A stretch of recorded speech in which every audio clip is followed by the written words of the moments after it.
আসসালামু আলাইকুম। Iran radio বাংলার দর্শক শ্রোতা আপনাদের আমন্ত্রণ জানাচ্ছি। আমি শাকিল মাহমুদ। মূলত আপনারা সবাই অবগত যে এই মুহূর্তে সারা পৃথিবীর সমস্ত গণমাধ্যমের চোখ যে দেশটির দিকে সেটি হচ্ছে ইরান। ইরানের রাহবার আয়াতুল্লাহ আলী খামেনির যে দাফন এবং জানাজা ঘিরে ১০০'রও অধিক দেশের বিভিন্ন প্রতিনিধিরা কিন্তু এখন তেহরানে অবস্থান করছেন। আজকে মূলত আমি আহ, আমার দৃষ্টিতে এবং দক্ষিণ এশিয়ার একজন রাজনীতি বিশ্লেষক এবং একজন লেখক হিসেবে আমার যে অবলোকন আলী খামেনিকে নিয়ে আমি সেগুলো নিয়ে একটু আলোচনা করার চেষ্টা করব। বিশেষ করে আয়াতুল্লাহ আলী খামেনি এমন একজন নেতা যার সিদ্ধান্ত শুধু ইরানের অভ্যন্তরীণ রাজনীতিতে ছিল না, বিশেষ করে তাকে আমরা যেটা সবচেয়ে বেশি মনে করি যে মধ্যপ্রাচ্যের ভূ রাজনীতিতে তিনি কিন্তু গেল ৩.৫ দশকেরও বেশি সময় ধরে একটা প্রভাব বিস্তার করেছিলেন এবং বলা যায় যে তিনি আসলে শুধু ইরানের রাহবার ছিলেন না, তিনি ছিলেন গোটা মুসলিম বিশ্বের এবং নিপীড়িত মানুষদের একজন রাহবার হিসেবে নিজেকে কিন্তু অধিষ্ঠিত করেছিলেন। ফলে তাকে যে সমসাময়িক অঞ্চলের অন্যতম প্রভাবশালী রাজনৈতিক এবং ধর্মীয় নেতা কিন্তু মনে করে সারা মুসলিম বিশ্ব। কারণ আয়াতুল্লাহ আলী খামেনির যে জীবন, নেতৃত্ব কিংবা রাজনৈতিক দর্শন, তার দীর্ঘ নেতৃত্বের সময়কাল, কৌশলগত দৃষ্টিভঙ্গি এবং রাষ্ট্র পরিচালনার ভূমিকা তাকে সমসাময়িক আন্তর্জাতিক রাজনীতির একজন গুরুত্বপূর্ণ ব্যক্তিত্বে কিন্তু পরিণত করেছিল। এবং তিনি মূলত ৩ দশকের বেশি সময় ধরে শুধু ইরানের নয়, পুরো মধ্যপ্রাচ্যের রাজনীতি, কূটনীতি এবং ভূ রাজনীতিতে গভীর প্রভাব বিস্তার করেছিলেন। এবং এসব কারণে শুধু ইসলামী প্রজাতন্ত্র ইরানের সর্বোচ্চ নেতাই তিনি ছিলেন না, তাকে মুসলিম বিশ্বে মনে করা হয় একজন দৃঢ়চেতা এবং আপোষহীন যিনি নেতা, যিনি মুসলিমদের স্বার্থকে সবার আগে প্রাধান্য দিয়েছেন। এ কারণে তিনি চলে গেলেও তার যে দর্শন, তার যে রাজনীতি, তার যে আদর্শ, এটা কিন্তু যুগ যুগ ধরে মুসলিম তরুণদের এবং যারা মানবতাবাদী, যারা মানবতার পক্ষে লড়ে যাচ্ছে সারা পৃথিবীর যত মুসলমান সহ যারা মানবতার পক্ষে লড়াই করছে, সবার জন্যই কিন্তু আলী খামেনি একজন অনুপ্রেরণার নজির হয়ে থাকবেন। বিশেষ করে তার এই শাহাদাতের যে নজরানা, তিনি কিন্তু তার আহ, কন্যা, তার মেয়ে জামাতা, তার নাতনি এবং ছোট এই মেয়েটিও কিন্তু শাহাদাতের নাজরানার মাধ্যমে যে অন্যায়ের সঙ্গে যে আপোষ নয়, অন্যায়ের বিরুদ্ধে সবসময় মাথা উঁচু করে দাঁড়াতে হয়, সেই বিষয়টা কিন্তু তার এই শাহাদাতের মধ্য দিয়ে সারা পৃথিবীর কাছে একটি মেসেজ চলে গিয়েছে। এবং আলী খামেনি কিন্তু এর মাধ্যমে যুগ যুগ ধরে বেঁচে থাকবেন মানবতাবাদী মানুষদের হৃদয়ে। ধরুন, যদি আলী খামেনির যে রাজনীতির যে অবস্থান, তার যে উত্থান, তার উত্থানটা মোটামুটি কিন্তু আমরা সকলেই জানি। বিশেষ করে ১৯৮৯ সালে আয়াতুল্লাহ রুহুল্লাহ খোমেনির মৃত্যুর পর আলী খামেনি ইরানের সর্বোচ্চ নেতা হন এবং সেই সময় একটা দারুণ তার যে নেতৃত্ব প্রমাণের কিন্তু একটা বিশাল জায়গা তিনি তৈরি করেছিলেন। বিশেষ করে তার নেতৃত্ব প্রমাণের কিন্তু একটা দৃষ্টান্ত বড় জায়গা তখন তৈরি হয়, সেটা মূলত ইরান ইরাক যুদ্ধ পরবর্তী একটা পুনর্গঠন, দেশ পুনর্গঠনের একটা বিষয় ছিল। এবং সেখানে কিন্তু তিনি তার নেতৃত্বকে যথাযথভাবে প্রমাণ করতে পেরেছিলেন। বিশেষ করে সেই সময়ে ইরানের অর্থনীতি কিন্তু খুব দুর্বল এবং নাজুক অবস্থায় ছিল। আন্তর্জাতিক এক ধরনের চাপ ছিল প্রবল এবং দেশে কিন্তু ইরানে তখন ভঙ্গুর এক ধরনের নিরাপত্তা ব্যবস্থা ছিল। সেই চ্যালেঞ্জ কিন্তু তখন গ্রহণ করেন আলী খামেনি। এই পরিস্থিতিতে তার নেতৃত্বের সবচেয়ে আলোচিত দিক যেটি ছিল যে রাষ্ট্রীয় স্থিতিশীলতা বজায় রাখা, নানা নিষেধাজ্ঞা, কূটনৈতিক চাপ, আঞ্চলিক উত্তেজনার মধ্যেও ইরান রাষ্ট্রীয় কাঠামো কিন্তু ইরানের যে রাষ্ট্রীয় কাঠামো সেটাকে কিন্তু তিনি সুদৃঢ় একটা অবস্থানের ভিতরে নিয়ে এসেছিলেন। এবং সেখানেই কিন্তু তার বড় শক্তিমত্তার জায়গাতে যিনি তার রাজনৈতিক যে সক্ষমতার জায়গা, সেটা আলী খামেনি কিন্তু তখনই সেটা প্রমাণ করতে পেরেছিলেন।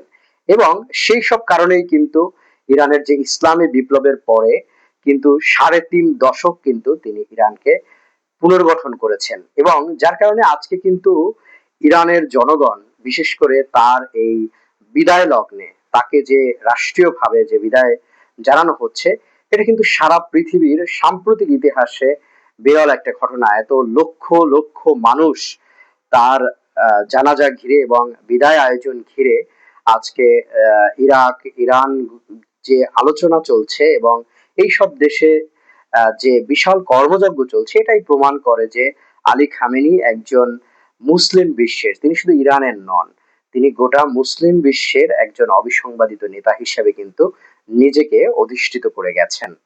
বিশেষ করে তাকে কেন এত শক্তিশালী বলা হয়, এটা যদি আমরা একটু ভিতরগত ভাবে দেখি, অনেক দেশের রাষ্ট্রপতির ক্ষমতা কিন্তু নির্দিষ্ট মেয়াদের জন্য থাকে, কিন্তু ইরানের সর্বোচ্চ নেতার দায়িত্ব কিন্তু অনেক বিস্তৃত। তিনি কিন্তু সশস্ত্র বাহিনীর সর্বাধিনায়ক ছিলেন, জাতীয় নিরাপত্তা, বিচার বিভাগের গুরুত্বপূর্ণ নিয়োগ এবং রাষ্ট্রের সামগ্রিক নীতি নির্ধারণে তার গুরুত্বপূর্ণ একটা ভূমিকা ছিল। ফলে ইরানের দীর্ঘমেয়াদে রাষ্ট্রীয় নীতিতে আলী খামেনির কিন্তু একটা প্রভাব ছিল। এবং সবচেয়ে আরেকটি যে বড় জায়গা, কিন্তু মানে শক্তিশালী একটা প্রতিরক্ষা ব্যবস্থা কিন্তু আলী খামেনি তৈরি করেছেন। খামেনির নেতৃত্বে ইরান সামরিক প্রযুক্তিতে বড় ধরনের বিনিয়োগ করেছিল, বিশেষ করে ক্ষেপণাস্ত্র প্রযুক্তি, ড্রোন প্রযুক্তি, আকাশ প্রতিরক্ষা ব্যবস্থা, সামরিক গবেষণা, এই সবই কিন্তু খামেনির নেতৃত্বে হয়েছিল এবং সব ক্ষেত্রে ইরান উল্লেখযোগ্য সক্ষমতা অর্জনের চেষ্টা করেছে। এবং বিশেষ করে বিভিন্ন আন্তর্জাতিক গবেষণা সংস্থার বিশ্লেষণ যেটা বলে যে ইরান মধ্যপ্রাচ্যের এখন গুরুত্বপূর্ণ অন্যতম ক্ষেপণাস্ত্র এবং ড্রোন সক্ষম একটা রাষ্ট্র, এবং এটা স্বীকার করতে হবে যে এই মানে সক্ষমতার জায়গাটায় আলী খামেনি কিন্তু একজন গুরুত্বপূর্ণ নেতৃত্বের ভূমিকা রেখেছেন, এবং স্বদেশী মানে জাতীয়তাবাদ এবং দেশীয় চেতনাকে তিনি কিন্তু উজ্জীবিত করতে পেরেছিলেন, দল মত নির্বিশেষে। মানে ইরানকে সবার আগে এগিয়ে রাখা, জাতিকে ঐক্যবদ্ধ করে রাখা, সেই চেষ্টা কিন্তু তিনি গত ৩৭ বছর ধরে করে গেছেন। এবং বিশেষ করে তার যে যারা সমর্থক অনুসারী বলেন যে এই শক্তি বিদেশি সামরিক চাপ মোকাবেলা করে ইরানকে টিকিয়ে রাখতে এতদিন ধরে সক্ষম হয়েছে, এবং এটা আলী খামেনির কিন্তু একটা বিশাল গুণ ছিল।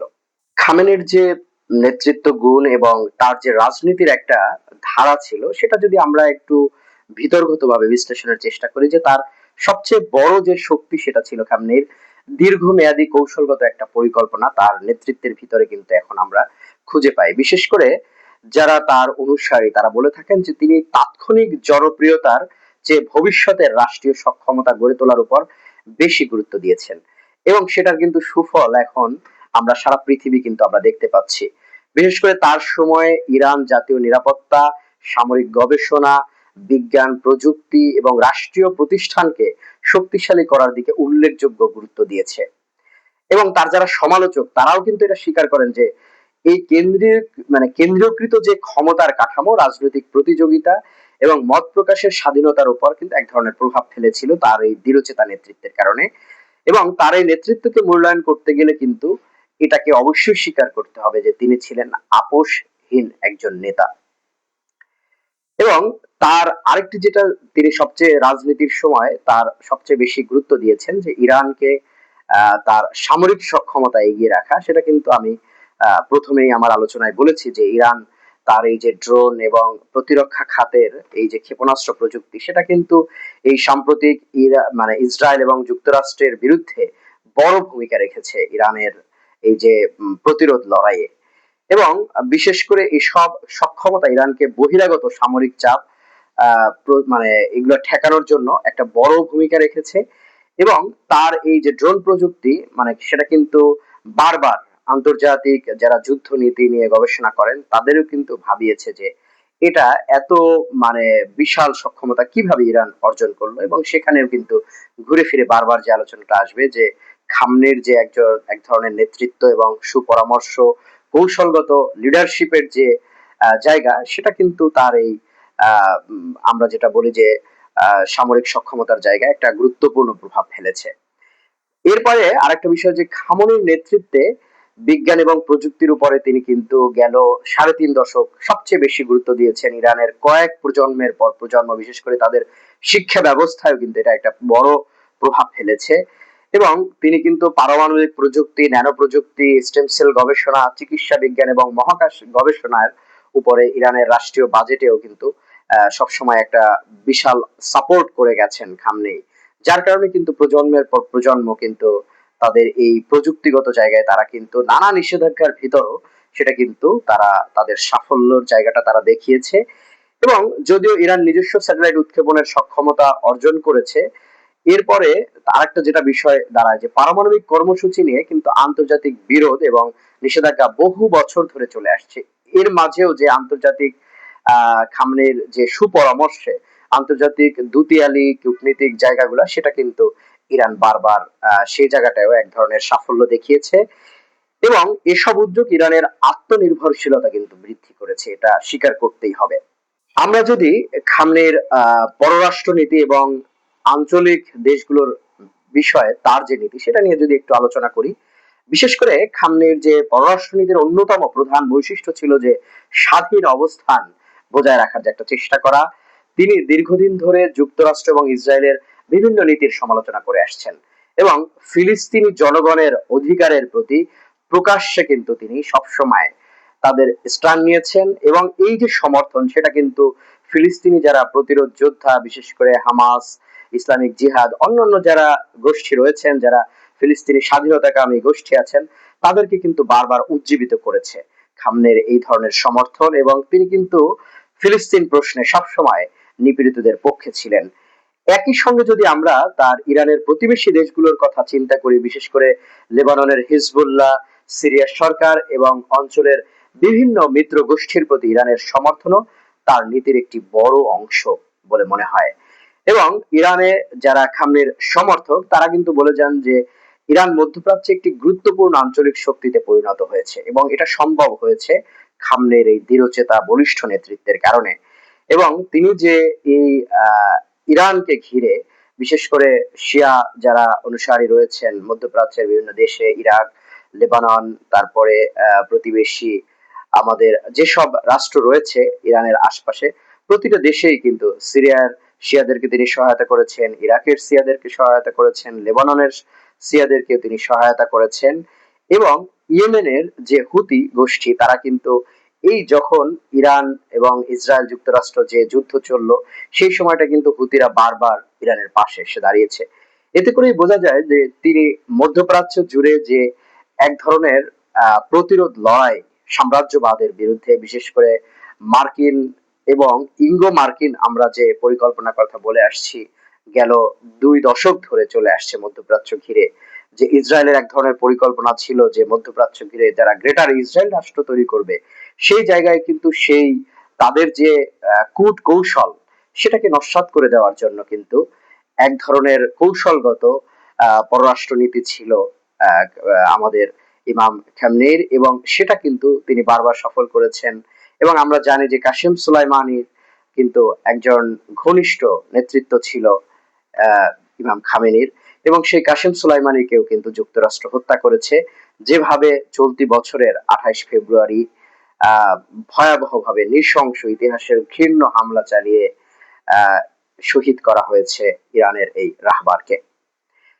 তো সেই জায়গায় যদি আমরা বলি যে আজকে রাহবার নেই, কিন্তু তিনি যে লিগেসি রেখে গেছেন ইরানের, সেটা কিন্তু শুধু ইরান নয়, পুরো মুসলিম বিশ্বের জন্য এক ধরনের প্রতিরোধ লড়াই এবং দৃঢ়চেতা নেতৃত্বের একটা প্রভাব কিন্তু সবসময় থাকবে। বিশেষ করে খামনেই যে রেজিস্ট্যান্স ইকোনমি বা প্রতিরোধমূলক এক ধরনের অর্থনীতির ধারণা দিয়েছিলেন, এটাও কিন্তু নতুন এক ধরনের ধারণা। এবং এর লক্ষ্য ছিল যে দেশীয় উৎপাদন বৃদ্ধি হবে, আমদানি নির্ভরতা কমানো হবে এবং আন্তর্জাতিক নিষেধাজ্ঞার মোকাবেলা করা হবে। এটাও কিন্তু খামনেইর এই লিগেসি, সেটা কিন্তু ইরান যুগের পর যুগ ইরানকে স্মরণ করতে হবে। এবং বিশেষ করে কিছু শিল্প খাতে অগ্রগতি যেটা তার সময় এসেছে, এবং ইরান দীর্ঘদিন ধরে উচ্চ মূল্যস্ফীতি, বেকারত্ব, মুদ্রার অবমূল্যায়ন এবং অর্থনৈতিক চাপের মুখোমুখি থেকেও ইরান কিন্তু তার এক ধরনের স্ট্যান্ড বজায় রেখেছে। এত নিষেধাজ্ঞার পরও কিন্তু মাথা উঁচু করে দাঁড়িয়েছে ইরান, এবং সেখানেও কিন্তু বারবার যে মানুষটির দৃঢ় নেতৃত্বের কথা মনে আসে সেটা কিন্তু ইমাম খামনেই। বিশেষ করে আপনারা যদি একটু ভাবুন যে এমন একজন নেতা যিনি 35 বছরের বেশি সময় ধরে একটি দেশের সর্বোচ্চ ক্ষমতায় ছিলেন, বিশ্বের সবচেয়ে কঠোর অর্থনৈতিক নিষেধাজ্ঞার মুখোমুখি হয়েছেন, যুক্তরাষ্ট্র, ইসরায়েল, পশ্চিমা বিশ্বের সঙ্গে দীর্ঘ রাজনৈতিক দ্বন্দ্বের মধ্যেও তার দেশকে কিন্তু আঞ্চলিক শক্তি থেকে তিনি কিন্তু এখন মধ্যপ্রাচ্যের, যদি আমরা বলি যে, পরাশক্তিতে পরিণত করে গেছেন ইমাম খামনেই। আজ ইরানের এই রাহবার নেই, কিন্তু তার এই লেগেসি কিন্তু ইরান এখনো বহন করে চলছে। এবং তিনি কিন্তু একজন দূরদর্শী রাষ্ট্রনায়ক ছিলেন, যেটা আমি আমার আলোচনার শুরুতেও বলেছি। এবং তার যে বড় শক্তিমত্তার জায়গা, সেটা কিন্তু ছিল বিশেষ করে তার যে নেতৃত্ব, সেটা হলো যে তিনি এই মার্কিন এবং পশ্চিমাদের কঠোর নিষেধাজ্ঞার মাঝেও কিন্তু মাথা উঁচু করে দাঁড়িয়েছিলেন, দেশীয় জাতীয়তাবোধকে জাগ্রত করেছেন এবং ইসলাম এবং মুসলিম উম্মার কল্যাণে কিন্তু এই রাহবার কাজ করে গেছেন। যেখানেই আহ নিপীড়িত মানুষের উপরে হামলা হয়েছে, যেখানেই আহ শোষিত মানুষের উপরে শাসক গোষ্ঠী হামলা চালিয়েছে, সাম্রাজ্যবাদের হামলা হয়েছে, সেই শোষিত নিপীড়িত মানুষের পক্ষে কিন্তু তিনি বারবার দাঁড়িয়েছেন। যার জ্বলজ্বন্ত উদাহরণ কিন্তু গেল 2 বছর ধরে আমরা যেটা দেখেছি, ফিলিস্তিনে বারবার যখন ইসরায়েল গণহত্যা চালাচ্ছে, সেই গণহত্যায় যুক্তরাষ্ট্র সহায়তা করছে, সেই নিপীড়িত ফিলিস্তিনিদের পাশে কিন্তু তিনি বারবার দাঁড়িয়েছেন। এবং সর্বশেষ আমরা যেটা দেখলাম, ইসরায়েল এবং যুক্তরাষ্ট্রের সম্মিলিত যে হামলা, এবং বলা যায় যে এই সময় কিন্তু মধ্যপ্রাচ্যের বেশিরভাগ দেশের এক ধরনের নিশ্চুপ নীরবতা ছিল, ইরানকে সহায়তা তারা করেনি। ইরান কিন্তু একাই লড়ে গেছে এই লড়াইয়ে। শুধুমাত্র ছোট ছোট কয়েকটি দেশ, যেমন আমরা দেখেছি যে লেবাননের হিজবুল্লাহ কিংবা ইয়েমেনের হুতি গোষ্ঠী তাদেরকে সহায়তা করে গেছে, কিন্তু ইরান কিন্তু তার সেই প্রতিরোধ লড়াই চালিয়ে গেছে। গত সেই জানুয়ারি থেকে যদি আমরা দেখি যে টানা কয়েক মাস ধরে, 4 মাসের বেশি সময় ধরে কিন্তু ইরান সেই প্রতিরোধ লড়াইটা চালিয়ে গেছে। এবং ইরান কিন্তু দেখিয়েছে যে কিভাবে অন্যায়ের বিরুদ্ধে প্রতিবাদ করতে হয়, এবং সেটা কিন্তু শিখিয়ে গেছেন ইরানের যে শহীদ রাহবার আলী খামনেই। এবং তার যে এই নেতৃত্বের শিক্ষা, সেটা কিন্তু আমাদের বিশেষ করে আমাদের মুসলিম উম্মা এবং মধ্যপ্রাচ্যের সমস্ত দেশকে, বিশেষ করে আমরা যদি এখন দেখি যে তার এই আহ বিদায় লগ্নে তাকে এই জানাজা এবং দাফন ঘিরে বিশেষ করে শুধু মুসলিম বিশ্ব না, অনেক ইউরোপ আমেরিকার অনেক দেশ থেকেও কিন্তু বিশ্ব নেতারা কিন্তু এই মুহূর্তে তেহরানে হাজির হয়েছেন। এটাই প্রমাণ করে যে ইমাম খামনেই শুধু একজন আঞ্চলিক নেতা ছিলেন না, কিন্তু একটি দেশের সর্বাধিনায়ক কিংবা সর্বোচ্চ ধর্মীয় নেতাই ছিলেন না, তিনি কিন্তু নিপীড়িত মানুষের একজন কণ্ঠস্বর হয়ে গেছেন।